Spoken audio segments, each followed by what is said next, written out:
సామాన్యుడు సాయుధ పోరాటంతో సాధించుకున్న విజయం ఈరోజు మనం అనుభవిస్తున్న ప్రజాస్వామ్యం.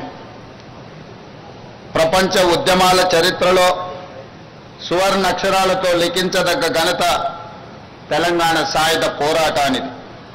1948 సెప్టెంబర్ 17 ఈ పోరాటంలో ప్రజలు విజయం సాధించి స్వేచ్ఛా పతాకను ఎగరవేసిన రోజు. ఈ గడ్డపై రాచరికానికి గోరీ కట్టి ప్రజాపాలనకు హారతి పట్టిన రోజు సెప్టెంబర్ 17. అందుకే ఇది ప్రజాపాలన దినోత్సవం. రాష్ట్ర ప్రజలందరికీ ప్రజాపాలన దినోత్సవ శుభాకాంక్షలు తెలియజేస్తున్నా. స్వేచ్ఛ మన జీవన విధానం. ఈ స్వేచ్ఛ సాధన కోసం ప్రాణ త్యాగాలు సైతం వెనకాడని జాతి మనది. దీనికి చరిత్రనే సాక్ష్యం. అణిచివేత, పెద్దనారితనం, నియంతృత్వం, బానిసత్వ సంకెళ్లను బద్దలు కొట్టి స్వేచ్ఛకు ఊపిరి పోయడానికి ఊపిరి వదిలిన వందలాది మంది అమరులకు ఈ సందర్భంగా ఘన నివాళి అర్పిస్తున్నాను. సెప్టెంబర్ 17, 1948 తెలంగాణ చరిత్రలో ఒక మైలురాయి. అదేవిధంగా డిసెంబర్ 7, 2023 స్వరాష్ట్ర ప్రజాస్వామ్య ప్రస్థానంలో మరో మైలురాయి. లోతైన అవగాహనతో, సమకాలీన చరిత్రపై నిశితమైన విశ్లేషణతో నేను ఈరోజు ఈ మాట చెబుతున్నాను.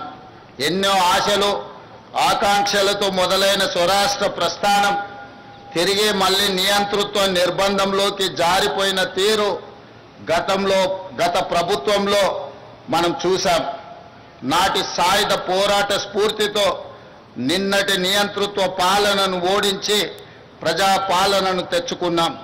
అందుకే డిసెంబర్ 7, 2023 కూడా ఒక చారిత్రాత్మక సందర్భంగా భవిష్యత్ తరాలకు గుర్తుండిపోతుందని నేను భావిస్తున్నాను. 77 ఏళ్ల తెలంగాణ ప్రస్థానాన్ని, పోరాట చరిత్రను, ఇక్కడ ఉద్భవించిన ఉద్యమాల సరళిని సంపూర్ణంగా అకలింపు చేసుకొని ప్రజల ఆకాంక్షలను అర్థం చేసుకొని మేము ఈరోజు పరిపాలన చేస్తున్నాం. అహంకారపు ఆలోచనలు, బంధు ప్రీతి, అశ్రిత పక్షపాతానికి మా పాలనలో తావు లేదు.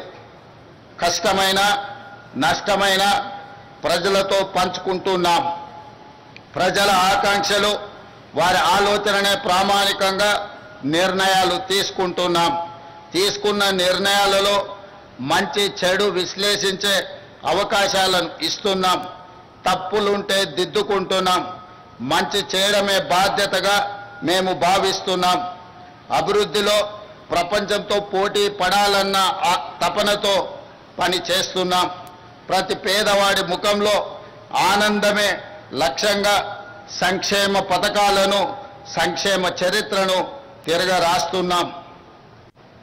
7 దశాబ్దాలుగా తెలంగాణ ఆశిస్తున్న స్వేచ్ఛ, సామాజిక న్యాయం, సమాన అవకాశాలు మా ప్రభుత్వ ప్రాథమిక ఎజెండా.